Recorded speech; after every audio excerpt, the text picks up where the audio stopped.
What's going on, everybody? Frank here for the Bakersfield Gentleman with some great news to give to you guys. Our good buddy Hack over at Vintage Havana Lounge in Ridgecrest, California has come up with an amazing promotion idea to help us out and to help out Cigars for Warriors. So basically, if you guys have not yet become a supporter of the Bakersfield Gentleman, by starting May 1st through the rest of the month of May, he is going to match every donation made to Cigars for Warriors. So you sign up to become a supporter for $4.99 a month, he is going to give $4.99 to Cigars for Warriors. So you guys, if you want to help us out and help out Cigars for Warriors, make sure you guys hit that Become a Member link at the top of the page, or when you're commenting on our videos, hit that little teal shield with the heart. Thanks a lot, Hack, for helping us out with this. Hopefully this will help us out and help out Cigars for Warriors. Y'all have a great one. There we go. All right. You guys, I apologize. That was actually the wrong intro. This is not the second, third podcast. This is our first third of the week show. So I apologize for that. I kind of rushed him and said, click it, and he was on the wrong one. So, but you guys know what you guys tuned in for. So we're happy to have you guys here. I did not get to share everywhere I wanted to because we were both laughing that we had messed that one up. So yeah, there we go. All right. You're not here for intros, guys. You're here for conversation, and we have a great one coming up for you today with Executive Director of the PCA, Scott Pearce. You ready for this? Before we do, you want to tell them what you're smoking, Mike? Oh, of course. I'm having the Davidoff Special R 702 series, and if I can get that on camera, there we go. And where did we get that one from? This comes from Smoke Inn. Thank goodness for great services like that. Make sure to check them out if you get a chance. Frankie is having, as he lights it up, let's give him a second here. I'm having the Atabay. This one we get from Luxury Cigar Club. Don't forget, you guys use the code BKGents to get free shipping off your first box. Yeah, you guys, we have an awesome guest for you guys lined up today, so we're going to bring him on. He is the Executive Director of the PCA, Mr. Scott Pearce. There we are. Hey, guys, how are you doing? I'd say good morning for you all on the West Coast and afternoon for us out here in D.C. How you guys doing? We're doing well. Doing well, thank you. How are you doing today? Doing well, thanks. Doing well, yeah. All things considered. Yeah. So for people who may not know who you are or what you do, can you kind of give them a rundown of your background and what you're doing at the PCA? Sure, absolutely. So as you noted, Executive Director of the Premium Cigar Association, which folks may know it from the IPCPR or RTDA. It's kind of gone through some name changes, mostly as it kind of warrants a little bit more focused on our legislative outreach efforts that we've grown. But we are one of the primary advocacy groups that's out there for premium cigar retailers and manufacturers. And so we advocate on a federal and a state level across the country. And as well, we have the big trade show that everybody knows about, and obviously going to be a big topic of conversation today because we had to make the announcement in the call last week after weeks of intense deliberations and everything else going through stuff of making the really tough decision to cancel the trade show this year.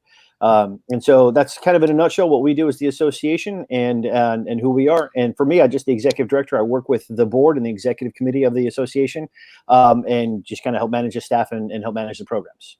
Very nice. Yeah, there are two events that we look forward to every year. Not only are we involved with cigars, we're also involved with movie production. And the first one actually happens around his birthday in May. We go to Dallas every year, and that's Texas Frightmare Weekend. It's a horror convention that we love. Oh, yeah, I've heard of that, yeah. And the other one is the PCA. And this year, unfortunately, both events did not happen. So we were pretty bummed because those are the two that we look forward to year after year, and we've been going for a few years now to both. 100%. So obviously we want to talk about, what you guys released, I believe it was last Thursday. You guys have decided to cancel this year's event, the PCA 2020. What was the reasoning behind it? What finally made you guys decide that, okay, now it's time, we got to cancel it. We were only about 2 months out from the actual show. So why now? Yeah, so there are a lot of moving factors or moving parts that kind of went into this, and we were monitoring this for a really long time. And there's the property and kind of Las Vegas as well as Nevada and what their laws and what their the governor and the mayor and the gaming commission and the hotel and all of that. On top of that, we have contracts and obligations we have to fulfill as well. And so for us, at the time we were actually talking beforehand about we have more information now than we did previously. And for us, it was more information was coming in and things were kind of changing on a daily basis. And the challenge is when we really heard from a lot of manufacturers, a lot of retailers too, but we heard a lot from our manufacturers, the exhibitors that said, look, I've got my marketing and my printing team. They're not working right now. Presses are backlogged. So printing the big booth graphics and trying to get that figured out right now is kind of that point. Or, hey, we've got to design this booth XYZ. We're not sure if we're going to be able to do this in time if things open up here in the next week or two. Just so many factors. How do we can't anticipate staff travel. Some of these booths, these guys are bringing out anywhere from 20, 30 different people of their company or more to the trade show. So trying to manage all of those logistics at the same time. And then as we looked at it, we didn't really get clarification on anything. And we thought, hey, we might get lucky here and catch the tail end of this. We moved back a week and a half in July to the middle of July, or closer to the middle of July. We thought we might get lucky and things might normalize a little bit for us and we might be able to do this. But as it just kind of kept going on and more delays of openings and things like that kind of continued to trickle in. And then when Vegas kind of released this 4-phase plan, they didn't put dates with it. They limited gatherings to 250 people. We just said, most of our exhibitors did not feel like that this would present a great business opportunity for them. Most retailers were not going to be willing to travel or able to travel. I mean, if things open up, it's the busiest time of year. They're going to be trying to make up for lost revenues and lost, time there that they've had as they've been shut down. And we thought, instead of doing this, let's be kind of more responsible and, of not trying to force this issue. And probably the best thing right now is just to cancel this current version as it currently exists in July 2020, because it just doesn't seem like it's the right time for it to happen this year. So taking all that into consideration, we then kind of had to work with the Sands and ensure that we were as airtight as possible in that cancellation so that we didn't jeopardize any of the finances of the association as well. Understandable. Yeah, that's very understandable. And how understanding, was the Sands? You guys still able to get your spot back next year? Yes. Okay. Yeah. Yep. So we're going to be back at the Sands in 2021. So we'll probably still have some conversations moving forward. I mean, it's, it is what it is right now. We've, crossed all of our T's and dotted all of our I's. It was a pretty intense few days for me, kind of all day, every day, going over with the lawyers and everything else, ensuring that because, again, there are some stipulations that were in there that were kind of old and antiquated, like, faxing and things like that. So, but yeah, we'll be back in 2021. And that's kind of what we're looking at as we look at the future of, where is it exactly that we go from here? Now, you mentioned some sort of machine that faxes things. I'm not sure what those are anymore. I know. When we went through that, we read that. I was like, wait, what? And we don't have a fax machine. So, thank God, we have e-fax. Excellent. And I did have a question, though, before we get too far into 2021. But is there any contingencies for some of the smaller manufacturers, some of the smaller guys, to still kind of get their promotion that they come to rely on from PCA, from the event? Yeah, that's something that we have been talking kind of in parallel, and it was really difficult because and we were talking with all board members and all of our manufacturers on the advisory board, multiple manufacturers that aren't even on there that, we would call and have conversations with multiple times, and from big and small and everywhere in between. And so we've been kind of trying to develop what are some of these kind of contingency plans that we could potentially enact, knowing that this is a big disruption for business right now. And so we are, now that we've been able to make this decision and kind of move forward legitimately, what we're looking at now is some intensive, basically kind of strategic planning sessions with boards and manufacturers and things like that to kind of get this solution done. We've had things we were working on, looking at fast tracking some of these ideas to ensure that, everybody from a small brand new brand can, utilize to get the brand exposure, connection to retailers, maybe potentially opening up some new accounts.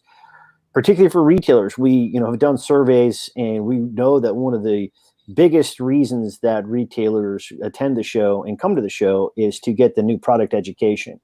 And so we're looking at ways to enhance those capabilities.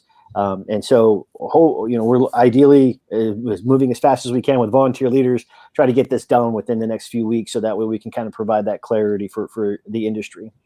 Excellent. I know they're still in the planning stage. Is there anything virtual you guys are planning, though? Anything? Absolutely. Yeah, I got to take into account the travel is just not going to be very easy this year. So it's definitely going to have a very strong virtual and digital component to it. Fantastic. So yeah, that actually leads us into the next question that we spoke about is, how will the PCA plan on moving forward for 2021? Will they continue with the trade show format? Will there be something else that they try to do? How will you guys take this and come out with the next thing for 2021? Yeah, and that's a great question, and I think that that's a question that as we move into this understanding of it's a new world, and there's a lot of things that we could do, that really reimagining what the trade show experience is all about and what the annual meeting component of that is all about is something that we were actually working on to do this year. And I think that with it coming in this year and not being able to hold it this year, I think what we'll see is really us diving deep with our manufacturers and a handful of others to really truly say, okay, let's take some next steps here and kind of vitalize what it is. Mm-hmm. I think that everybody is of a good, strong opinion that the premium cigar and pipe industry needs a marquee event. It really helps the industry. You bring us all together. The camaraderie, the products, the energy, everything else is very important. So we just need to find ways to evolve and innovate around what that concept is. And I think that we're going to come up with some really good stuff, building off of what we were going to do this year into 2021. Fantastic. And yeah, like you said, it's not just about the trade show, the camaraderie that you brought up. That event is, sometimes the only time people get to see each other, because that's what brings them together. And that was one of the big things that we absolutely loved about it. A lot of the guys are located on the East Coast, and we don't get to see them that often. So that's the one time that we do. So unfortunately, that's going to happen this year, next year. Looking forward to that even more. Yeah. I know a lot of people. It's we talk so much about how this really is a family industry, and from everybody, from the consumers all the way through the retailers and the manufacturers. And when you have that common ground of your love of cigars. When you're not able to kind of see that family at the reunion that you enjoy every year, I'm hopeful that the desire and the longing to see everybody will kind of carry through to next year, and we can have a really good, fun get together party next year, but ultimately also deliver something new and innovative and valuable for the industry and build off of some of the past success that we've had with the trade show, but albeit differently to meet the needs of today. Mm-hmm. Absolutely. Now, you guys work closely with the CRA, and you guys do a lot to combat the FDA in Washington. Can you touch a little bit more on what you guys do with that? Absolutely. So we have a federal affairs program, and what that does is it works on several levels of advocacy. First and foremost, House and Senate, consistently working with our elected representatives and senators, trying to get them to first and foremost, just understand what the premium cigar industry is all about and why our industry is very, very different from other tobacco products. And then from there, we really try to get the big ask is to get them to support and sign on to the exemption bills. What that means is in the House and the Senate side, basically just says that premium cigars are exempted from the current infrastructure of substantial equivalence that the rest of the tobacco industry is facing. And what the substantial equivalence rule really is it ultimately, it kind of was implemented for cigarettes, but also for the new electronic devices like the vaping, et cetera, right? Mm-hmm. And it says basically if you come to market with a product, it has to be substantially equivalent to a product that was on the market February 15th, 2007. And so all of us who know anything about cigars know that they really haven't changed, since the 1600s when the current version of the cigars is kind of coming to being. Blends might be different, but the essence of the cigar hasn't changed at all. And with cigarettes, it's really easy. They're mass produced. There's a couple of SKUs that they have in order to go through the process. And the process to test was really built for cigarettes. So it means nothing to premium cigars. And so we're fighting against this rule to get premium cigars exempted, and or if the FDA continues down a specific track, then let's design something that's specific for premium cigars to achieve the goals of what they're looking at. And what we have found in our, we work with the FDA. We've been able to work really well with the White House, particularly with this administration and the White House and the Health and Human Services. And the challenge that we face is that the FDA, they are administrative professionals. They are not beholden to an administration, right? And so when we talk with the FDA, they have certain goals. And the challenge and the frustrating thing for us is that while they look at things like cigarettes and vaping, they look at usage patterns and they say, oh, no, kids, rightfully so. However, when they look at premium cigars, they focus for whatever reason on the product and not the usage, because we've got the studies that show the usage. Average age of a first-time premium cigar smoker is 30 years old. Average usage rate is about 1.2 days out of 30. Clearly not addictive. Clearly no youth access.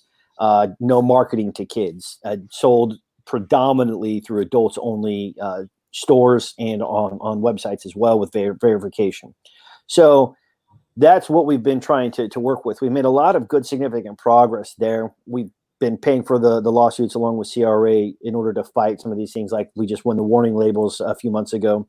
Case. That was a big one. Yeah, that was a big one. And then the next big one on the substantial equivalence is coming up in June 24th, which is effectively could say, hey, you know what, premium cigars should not be a part of this, which would be huge. It would save hundreds of millions of dollars. I mean, if you think like just the amount of SKUs that like Rocky Patel, or I see Alec Bradley on here too, it's insane the amount of money that it would cost for them to do something that is not going to provide the benefit that the FDA is seeking.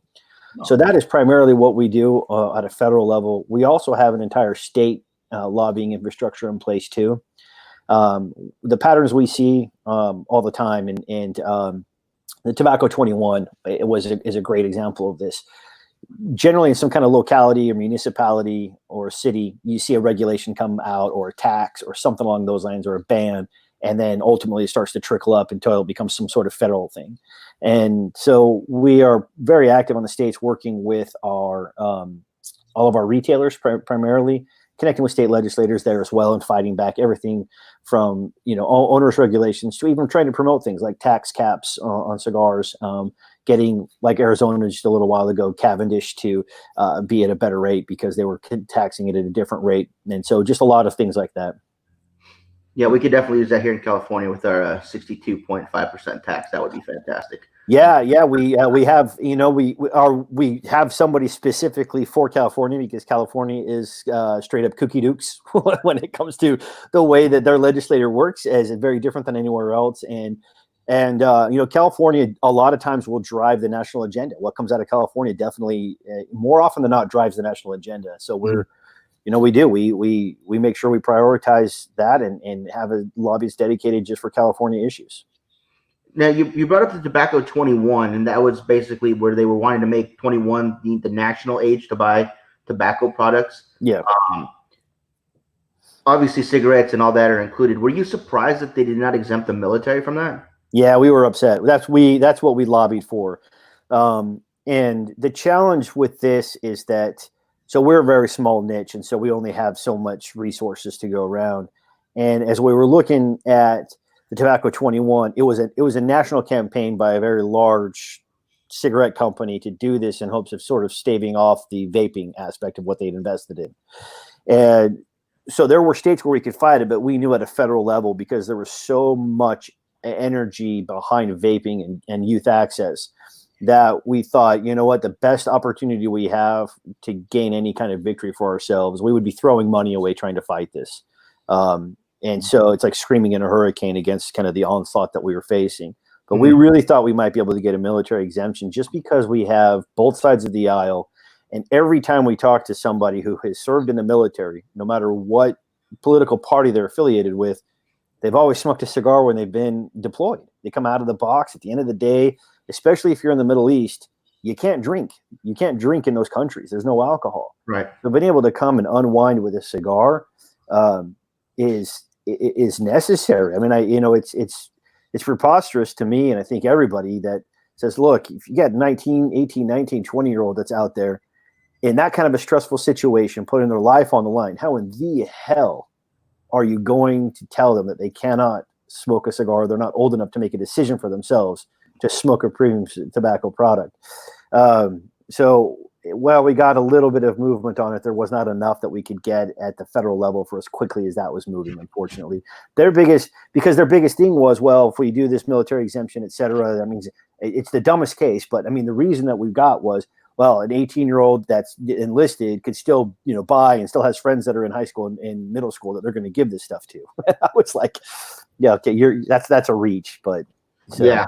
Yeah, absolutely. So with that being said, How is the trade show being canceled going to affect your guys' ability to continue the fight for our rights for our cigars? Yeah, so I mean, it does, and it doesn't. I will say that for a number of years, the boards and my predecessors have done a really good job of being able to take the money and put it into a war chest for these types of things. It's not unlimited money; it's not a ton of money, but we still have some resources that we can deploy, and that's again another reason why us taking a really good strategic look at where we go from here to fill in some of those gaps to get us through the next 12, 16 months to get back on track. So, we're by no means at the point where we have to fold up shop. But at the same time, look, we're no different than a lot of businesses out there. How do we tighten up? What are some things that we can do to get through this and kind of, suffer the short term right now? But then ultimately, how can we move forward in a way that is more valuable, more beneficial for the industry and the organization? So, Paul just mentioned Cigars for Warriors. Absolutely. That's a phenomenal group right there. Stormborn and his group do a fantastic job. We work with them too. So yeah, donate cigars and get them so that they can get the cigars to all of our military heroes because that's well deserved. Oh, 100%. Yeah, I love those guys over there. And anything we can do to help promote them is always a good thing in my book. Mm-hmm. And that's another group of people I'm going to miss in PCA. I got to see a lot of the event coordinators over there. Yeah. And I mean, we still reach out on Facebook. We talk to Danielle quite often, but it's not the same. It's just not the same. It's not. No, it's not. I mean, the virtual herfs and a lot of stuff that we've been doing and everything they're great. And it is really nice to be able to connect virtually, but just being able to sit down and enjoying your favorite beverage with your favorite stick with your friends or family, loved ones, etc. There's no substitute for that. There just isn't. And so I'm very much looking forward to the time when we can do that too. 100%. Yeah. And, going back into this year's PCA, is there any words of encouragement or advice that you could give to some of the brick and mortars? Because in California, we're already being shoved into corners wherever they can. Very few places you can actually smoke it anymore, but there's still a lot of great brick and mortars here, a lot of great lounges. And in fact, I think I see Dennis here in San Diego. He owns one. Zuzu from here in Bakersfield was on a moment ago. I think she might still be on. Is there anything you can let them know to kind of keep the temperature of the pot and whatnot? Just something for encouragement. Yeah. So, we talked about earlier with the state government affairs, we are actively pursuing a legislative agenda to attack now and to be ready because we know that as states are all going to face budget shortfalls, that they're going to start looking for tax revenues anywhere they can. And one of the first bullseyes that they see out there is going to be on tobacco. And they look at, cigars. Well, let's just tax cigars and see how much money we can make off of them and other things. Well, while they would never dream of increasing property tax on boats for crying out loud, they're going to try to go after tobacco. And so, so in that aspect, that's kind of what I talked about earlier about this infrastructure of the association and being able to continue to go forward. We're very much putting that together now and working on it on a consistent basis and not slowing down there. We can't afford to because at the end of the day, if we do, then there's not going to be much of an industry left to be able to even attend a trade show because of that. And you're right, California, in spite of the monumental challenges and onerous regulations and just outright hostility towards tobacco, there are a ton of high quality retailers and lounges out in California. And in some of the states, so I live in Northern Virginia, and they've made the comment we're starting to become the new California because of the way that the state legislature has now changed, and now they're viewing, and they raised gas taxes and the tobacco tax in the midst of the pandemic, and with the governor's budget was sort of a one-off, right? So. And if that can happen in a state like Virginia, where it's a still pretty friendly state to tobacco, where it's a lot easier to open and run a tobacco business here, I think, than it would be in California. If that can happen here, it can happen anywhere. And that's kind of that we're still, we are on that tower still looking and fighting in that regard. The other part too is that we have a very, very active and engaged board and a very, very active and engaged group of manufacturers right now that want to do right by this industry. People like Alan Rubin and Pete Johnson and Rocky Patel, and Mike Conder, Mike Giordano, Luciano, all these guys, George Padron, these guys are all very active in helping us, and Corey Pappard, all these guys say, look, how is it that we can move this industry forward? Because knowing that this group exists is just another one of those lines on the defense, right? And so what we're looking at here is, okay, so now how do we take the next step forward? And so we're really focused on how do we take all these lemons now and make a really delicious lemonade moving forward in the future.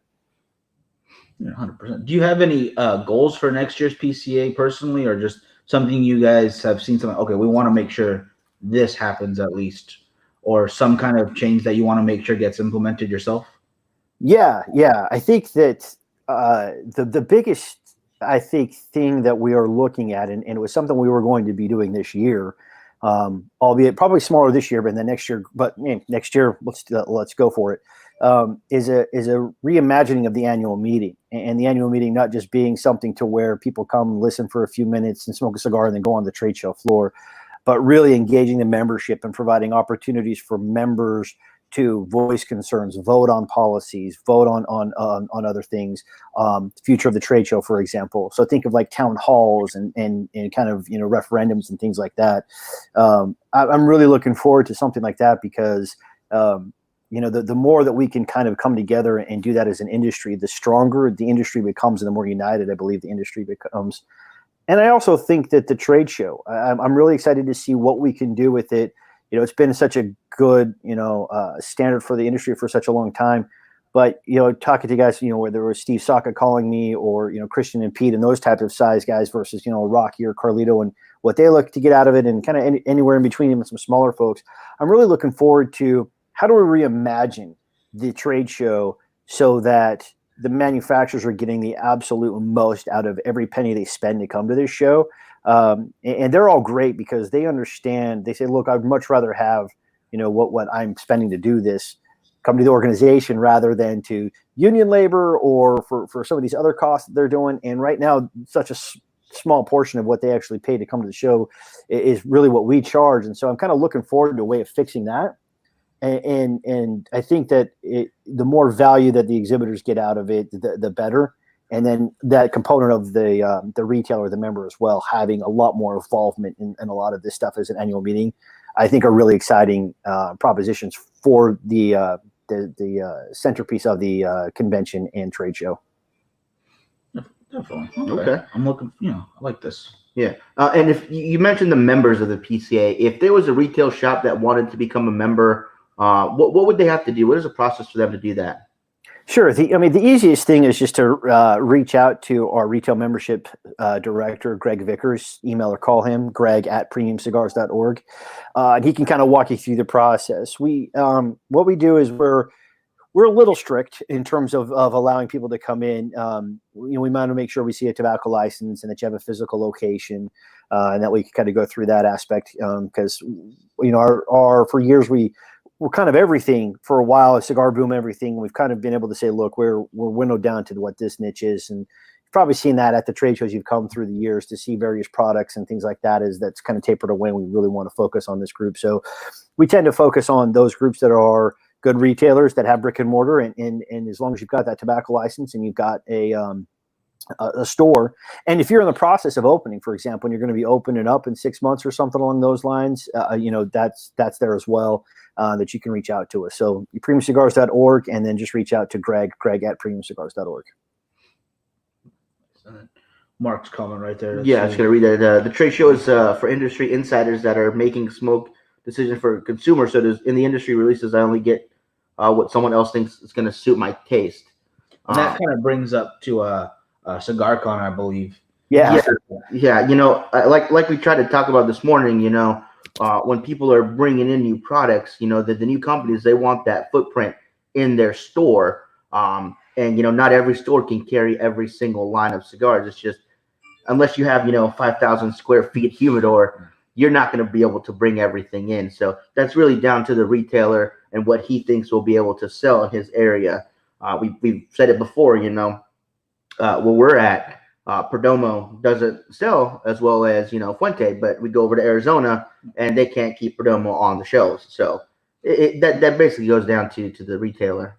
Yeah, and that's and that's not really unique to this industry. I mean, there's retail and retail buyers, right? I mean, in high school I worked at an athletic store, and so what shoes and which apparel do you bring in and that kind of stuff too. And to Mark's point though, what's really interesting about this is that I think that you as consumers, and I didn't even realize this as a consumer before I came to PCA, but I think you have a lot more input sometimes than you realize, especially whether it's events or things like that you can get involved in, but helping to maybe bring in different types of profiles to your retailer just by the nature of being, the customer and having dialogue with the owners there. Because the retailer at the end of the day, he wants to make sure he's getting his customers what they want. And I will say that it is something that, as we look to kind of grow and diversify the association, I definitely see a time when, there's a lot more coordination with consumers and that consumer groups, and whether that's CRA or whether PCA is more direct with consumer through retailer interaction. I definitely see that. And I think that, again, I want consumers more bought into the organization too, just because I talk about our legislative and our advocacy as being a tripod, and we've got manufacturers, retailers, and that last leg of that tripod to make us as stable as possible is the consumers. And the more we can get consumers involved in our grassroots advocacy, the more success we can have. It's great if a state legislator hears from 2 or 3 store owners, but they hear from 2 or 3 store owners and 50 cigar smokers.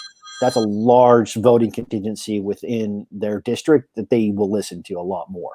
And I think that we're trying to do more things like there's cigarrights.org, but we have cigaraction.org where you can come in and sign in and you can just, we help you write letters to senators or governors or things like that, mayors, everything else when it comes to that kind of stuff. So especially if it comes to a thing where your retail store could benefit from it, where it may not necessarily be a smoking ban or a tax, but it could be something specific like a city ordinance that might impact, a retailer, or it might be something along those lines, or even like minimum wage or other stuff that might actually hurt the brick and mortar. There's ways to get involved there. Yeah, absolutely. As a matter of fact, when you guys did the cigar action, you guys had the blueprints for the letters that you guys can send to exactly.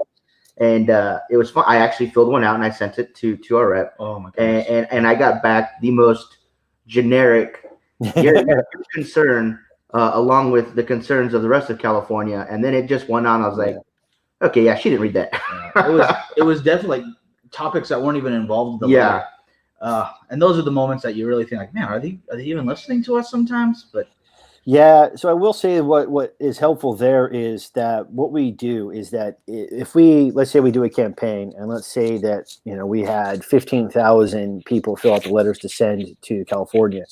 What we do, we don't just simply rely on that one tactic. That's part of the strategy of you all send those in, and what we do is we can see that all through our platform.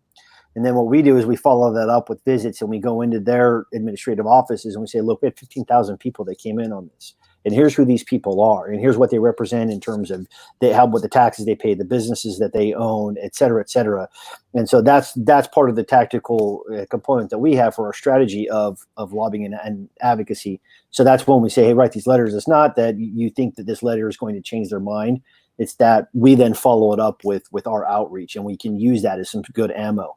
And the reason why I bring that up is because the anti-groups, that's what they do very well.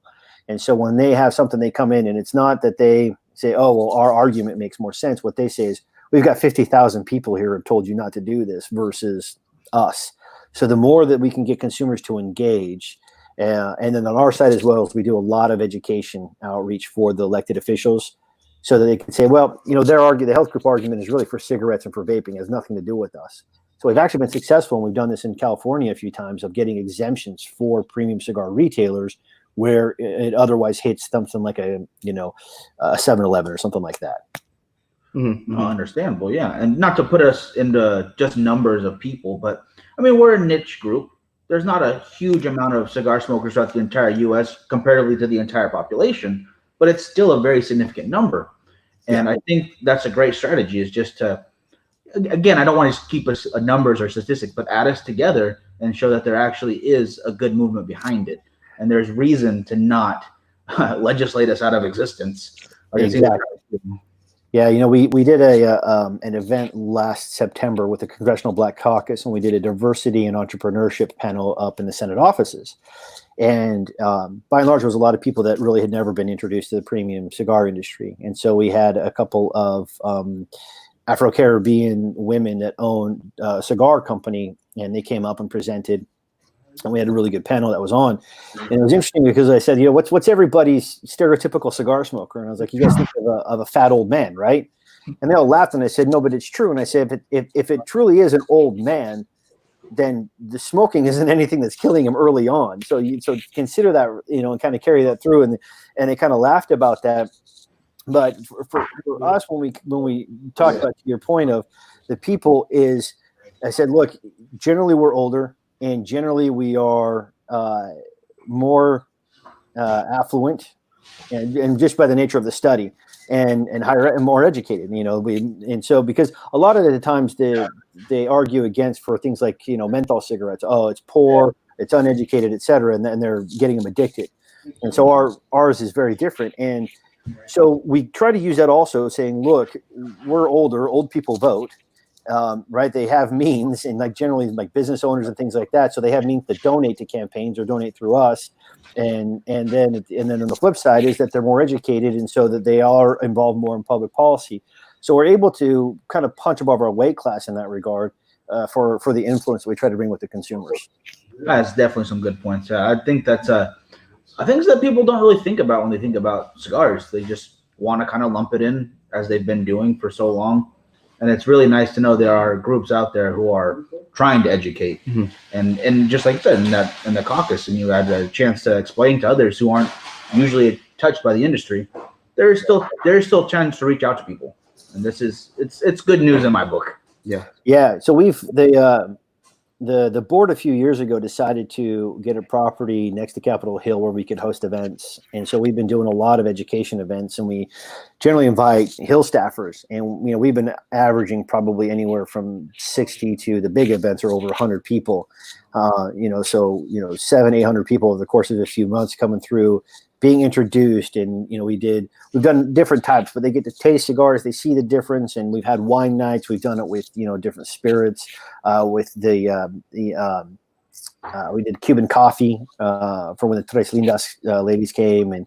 And so just different types, and they kind of understand well, this is vastly different than, I'm just going to go ahead and sneak a cigarette real quick because I need to get my fix. They understand the difference in the care and art craft and deliberate, thinking through what this product is, rather than just mass production of trying to make as much money off of something as possible. Definitely. Yeah, it's fantastic. Tim joined us a little late, and he said you may have already answered this, but are you looking to do anything virtually or regionally to try to support the boutique aspect of the industry since the trade show has been canceled this year? Yeah, 100%. I can tell you that we have been talking for weeks about if, in fact, it comes to the point that we do have to cancel, what is it that we can do that's going to support the industry? And we have talked about a number of different options, whether it's smaller regional meetings or, something else, or virtual or hybrid components or platforms and things like that.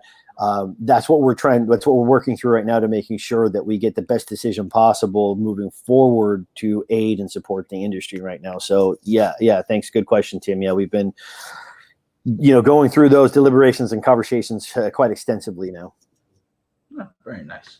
Now, we said we only took up 30 minutes of your time. We're a little bit over that, so we really do appreciate you being with us. No problem. Thank you. I appreciate the opportunity to come on here and talk. And anytime you guys have questions, you got my phone number. You know where to find me. And happy as always. Thank you very much. We look forward to seeing you in 2021. Yes. Yes, absolutely. I cannot wait to see you guys 2021. Let's sit down, have a drink, have a favorite stick. I can't wait. I cannot wait.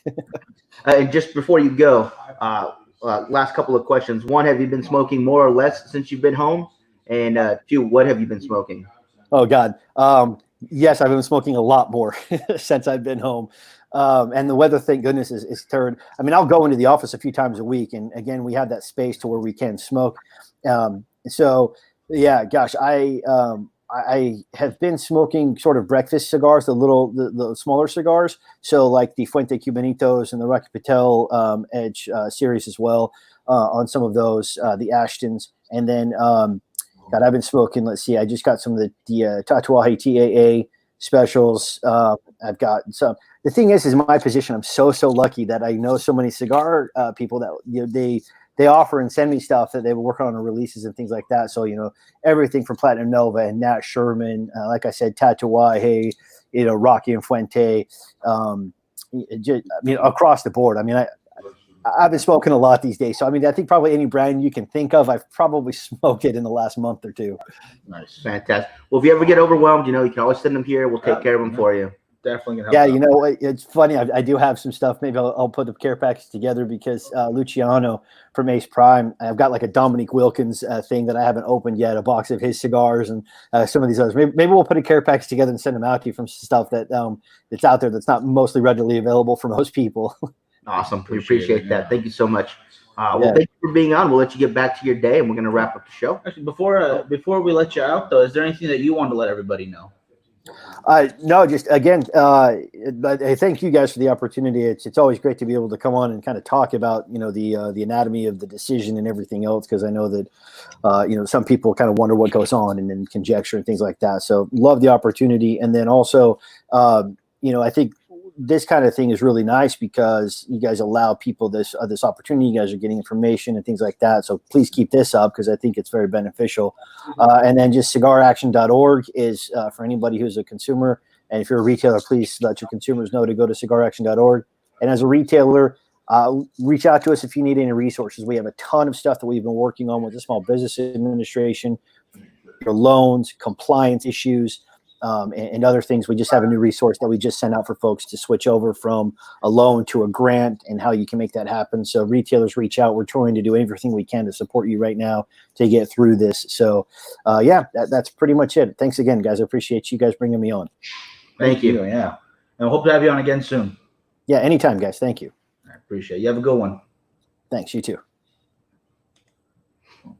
All right. That's awesome. So Scott Pearce there, giving us some of that knowledge right there. I hope it helped out, kind of explain what's going on behind the scenes, guys. Yeah, that was a lot of information. I'm glad I was able to take the time to explain a lot what was going on with the PCA and how they're going to move forward, how they're going to continue.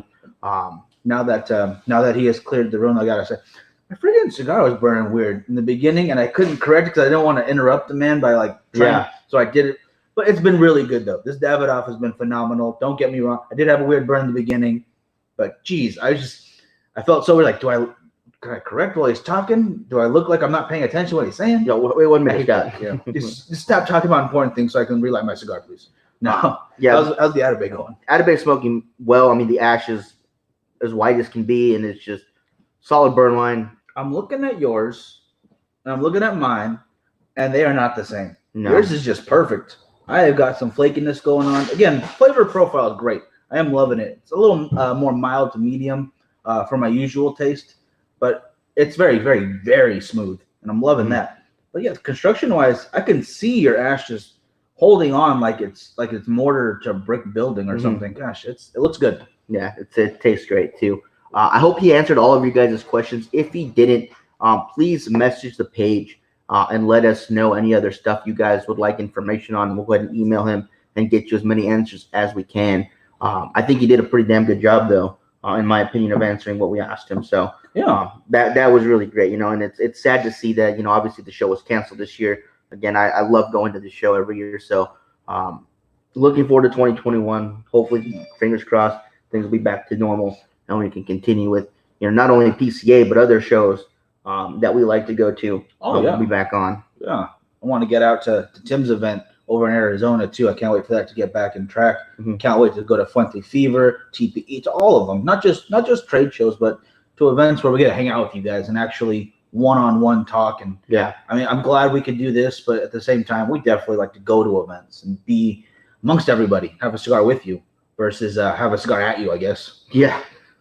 But yeah, so guys, we still got 15 minutes left on this show. So let us know what you guys are smoking or what you're going to be smoking later on today. Again, I'm smoking the Atabey that I got from Luxury Cigar Club. If you guys have not yet signed up for Luxury Cigar Club, you guys can do so and use the code BKGents, which, Mike, you want to put that code up there? I can which will get you guys free shipping on your first box. They have 3 different tiers you guys can choose from. I highly recommend the Platinum tier, which is their middle tier. I think it's just the best bang for your buck. In this month's box, not only did I get the Atabey, but I also got the Viva La Vida Diadema size, which is a fantastic cigar if you guys haven't tried it yet. Absolutely wonderful. Yeah, not only, but Luxury also does some great jobs like sample packs and stuff like that. And if you're a member, you get better deals on all that stuff. And they will have on, I believe this Friday, they have Casa Cuevas coming on. So they have some live stuff for you to watch as well on YouTube. But check it out. It's pretty awesome stuff. Art smoking a Segovia Maduro. I wonder why Art would do such. No, I'm just kidding, Art. We had him on Friday. If you guys want to check that out again, it's one of the live shows that I really recommend watching again. And then if you have a chance, watch it again after that, because there's a lot of information get shared on there, not just about Antigua Esteli, but also about Dignity Cigars and their the Nika Fund. Yeah, the Nika Fund, nikafund.org. If you want to check that out, guys, it really would help out families in Nicaragua. And we also were able to have on the owner of Damimas Reserva Tequila, which is some phenomenal tequila. Got some still here, but I figured I'd wait till after the show. I guess, Art don't smoke up all the inventory from Dennis down in San Diego at Maduro's. Yeah. And man, I can't wait to get back down to San Diego. And again, Dennis, thank you so much. I messaged a bunch of the retailers and they hit me up with some information or some of their opinions on what's going on. So I really do appreciate you getting back to me on that. And if you guys, like Chris said earlier in the earlier show, if there's anyone that you think we should be talking to or that could give us their opinion or their insight, it would really be helpful. Just have them talk to us or let us know who to reach out to. We'll get a hold of them. No problem there. Dennis is smoking at Caldwell Blind Man's Bluff Habano Robusto. Nice. Tom's going to smoke at Adrian Fernandez San Latano Record Maduro after lunch. Tom, are you guys doing your show tomorrow? I thought I hit the reminder for when you guys popped up, because I know you guys did a show a few weeks ago. Are you guys still doing that on Wednesdays? Let me know, because I haven't seen it pop up on my notifications. Sometimes Facebook just likes to mess with us like that too. So definitely let us know. And then Mark is have some Atabays resting. Very nice.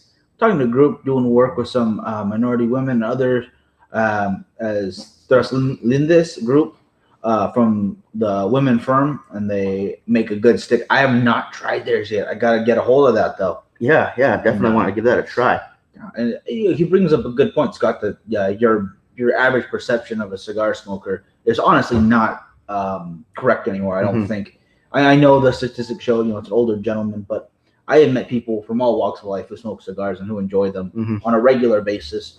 And I forget who put it in the comments, but they said 1.5 days out of the month. Was it like a box a year? That's what I smoke in a month. Yeah. So yeah, there's a lot of people out there who smoke a lot more than one cigar or two cigars a month. That number always like surprises me, because the people we hang out with and talk to, I mean, we're at the lounge right now, these are not 1 or 2 cigar a month guys. That's just not what it is. Yeah, it's 2 to 3 a day. Pretty much. And I'm glad to be a part of that. Yeah, see, Mike's over here. What did you smoke today? I smoked a couple, but see, I had a Fonseca, Glandon, and then I think I had a Tempranillo Glandon family too. So 2 already. I'll probably smoke another 5 or 6, probably about 7 or 8 today. That's how you do it. There you go. Yeah. 14 on Saturday, so that's too much. 14, goddamn. Putting me to shame. Let's see. Can't decide when to smoke one of my Viva La Vida 500 clubs. Anytime's a good time to smoke Viva La Vida. You guys know I'm a big fan. I've got their band on the back of my phone. Absolutely love it. I've been smoking about 3 cigars a day, and I'm burnt out. I'm going to wait until the end of the weekend for my next smoke. There's nothing wrong with that. You can go a week or 2 without smoking. Then not addictive. So you need to give your palate a rest. Do that and just light up when it feels like it's the right time. When we had Chase Fire on, she talked about taking a break from cigars and alcohol while she was with her family, more often right now. And I totally get that. Sometimes you want a little bit of a break. I was actually going to take a break Sunday, because we do the show Monday through Friday now, and then the Saturday show. So there's definitely a cigar, at least one. Right now, more like 3 a day. So I was going to take a break on Sunday. Ended up not doing that. I wanted one. It depends on what you want. Even if you say, hey, I'm going to take a break for a couple weeks, and then you have 1 or 2 in the middle of there. Hey, that's whatever you want. It's your cigars. Absolutely. Isaac, if you want to come pick it up, man, we'll be here probably till about 1:30. So if you want to stop by and pick up your bottle, it's here waiting for you. We've got some stuff to throw in the mail too. So Yeah, I got some stuff to throw in the mail. Patreon guys. Patreon guys, you'll be getting something. And then first week of June, you guys should also be getting another package from us. We're going to do a new, we're attempting to do a new program. We already got the sponsor for the first month. We're going to do a cigar of the month for you Patreon guys. Every month, we're going to try to talk to a different manufacturer and get you guys one of their cigars, at least one of their cigars, all in the same size. And we're going to give those to you guys so you guys can give those a try. Might be something you've had before, might be not something you haven't had before, but this way you guys are going to get your money's worth when you guys join our Patreon. And like I said, we already have our first one. I don't want to spoil it, but you guys will get a nice little card with a description of it and the cigar itself. So I hope you guys enjoy that. Oh, you're going to love it. I'm guaranteeing it right now. It's a great cigar, and it's fabulous, absolutely wonderful. However else you want to say that. But, yeah, definitely excited for that. Yeah, it's just passed through. Hey, glad to have you on here at any time, any amount of time. And, gosh, what else? I want to make sure we don't miss anything. Dean, you want to check out the Facebook live cast I do with my friend who is a creator of Oregon Cigar Association. The name of our show is called Smoking Salads. Oh, cool. When do you guys do that show? Yeah. When do you guys go live? Give us the time. Put it in the what do you call it? Yeah. And if you can, put the link in there real quick, too, so people just click on it and like it real quick. Yeah, and this morning, you guys, if you guys didn't get to catch it, we had Tim on earlier who's in the comments. One half of Dad Smoking Cigars and also one half of Down to the Nub podcast. Yeah. And they do their show Down to the Nub every Sunday at 3 p.m. Pacific Standard Time. How long do you guys plan on doing the morning show? Either till the bans are lifted, the social gathering bans are lifted, or till we start getting into the 90s at 8 o'clock in the morning in Bakersfield, whichever comes first. I will continue to do. I'm going to live for at least another, 60 years or something. So, as long as I'm healthy and all that time, I guess I'm going to keep doing it. I think what Matt is trying to say is he's had enough of the morning show. He's done. Tired of these faces. I'm tired of these faces too, brother. It's like, I think it's more like, oh man, how long are you guys going to do the morning show? Dennis, take care, brother. Hope everything's going well in San Diego. Still beautiful over there, but Sure, yeah. I cannot wait for them to get those bands lifted out, you guys. For everybody out there, my goodness. And we do a show every Monday night at 7 o'clock. We do cigar and spirit tasting. I love that. About 30 to 40 minutes. Perfect. Mondays I also watch WWE because I'm a nerd like that. So get me something better to do. I appreciate that. Is that Pacific Standard Time? I'm guessing because he says this guy's up in Oregon.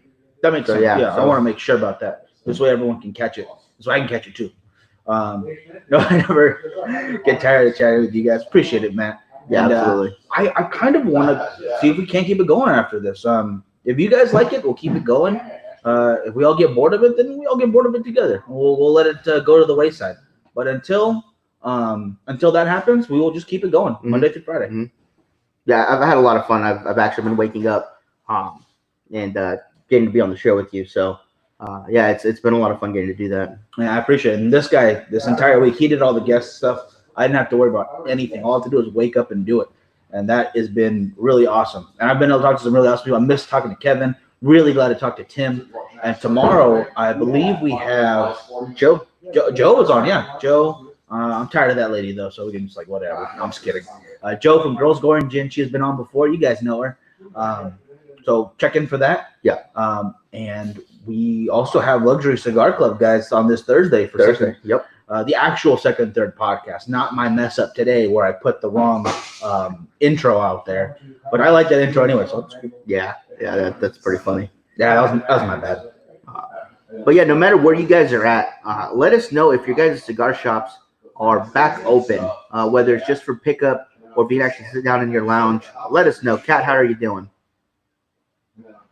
Yeah, thank you. Yes, the link for Down to the Nub is right there for the YouTube. Please check that out. And then Dean also puts his in there too. Check them out. Yeah, make sure to give them a like, give them a follow so you can see what's going on. You know what I'd like to do? I would like to Phoenix is fully open. That is awesome. Glad to hear that. I would like to get a hold, of Down to the Nub, and then they do the Dad Smoking Cigars on Fridays, and then Dean's on Monday. Get a huge calendar list of every day and every time they go live, because then you also have the Ashholes. You have Kevin on Sunday nights. Yeah. I don't know if Brad does one like dedicated at a time, but find the time that they do it, yeah. and just get a whole list calendar week of shows that people do, and just pin it to the top of the page. So if at any time someone wants to watch something, they can have something. Doesn't have to be us, but they can watch something cigar, alcohol related. Oh heck yeah, I'd love that. And thank you. I think it is some rad content. I think rad is the best way to describe it. It's totally tubular. It's Surf Party USA content for you guys. Even though I'm a terrible surfer, yeah, we got to get that calendar together. If PCA wants to go virtual, I mean, why not us get everyone together too? I want to talk to Leo, Ron Real, Cigar Coop, Boston Jim. Get everybody together. And maybe we'll just do something live for a while. We might need to get Zoom for that because that's a lot of guys, and there's a lot of great content out there. So if you're not watching us, let us know who you are watching. Yeah, so there's a link for Down the Nub podcast on YouTube. You guys can watch them there. And in a minute, I'll put up Beans for Smoking Salad, which I actually love that name. That's pretty cool. Yeah. And then if anybody wants to start their own, you guys can see the list of what times people are going live. If you guys want to find a slot where nobody's filling it, go ahead and do that. That'd be awesome. Yeah. It would be cool to kind of like have since Dean's on Mondays, everybody like going on a Monday, everybody gets a different hour slot. So you have a full like 12 hours of shows you could watch. Everybody out there, stop what you're doing. Make a podcast as well and a live show so we can promote it and watch it together. And we'll have just 24 hours of shows every day from now on. You guys have to watch next week's episode. So there's going to be some magic on the show. Our good friend is also a professional magician. What? Oh, okay. I Okay, like that. I got to tell you this story. So the first time we went down to Expose in San Diego, we had no idea what it was. We were just told, come down. I'm having a cigar event. It's my cigars. I want you guys to be there. We said, sure, no problem. We get down there. We're like, hey, are you sure this is the right place, man? This is a gentleman's club. This is a strip. I was like, there's a strip club, bro. He's like, yeah, no, that's it. I was like, okay, sure. So we go in, we talk to the door guy, and it's like, hey, we're here for the event. It's like, oh, are you guys here for the cigar event or the magic show? Like, wait, what? He's like, yeah, we have a magic show, we have a cigar event. Like, well, we're here for the cigar event. He's like, all right, well, come on in. And we ended up meeting Dino for the first time there. Awesome guy, good friend. And we were outside on the smoking patio doing the cigar event, a lot of fun. He brings in some really great chefs to cook food for those things, so it was really good. Wonderful. Yeah. And around midnight, he's like, okay, let's go get our seats. And I'm like, seats for what? And he's like, we had the magic show. So at midnight, they stopped all of the adult entertainment, and there was this guy doing a full-on half-hour magic show, and it was probably the best thing that night. He was awesome. I think he got just as many ones through him. People making it rain on the magician, and I think you should appreciate that. Scars for a bit.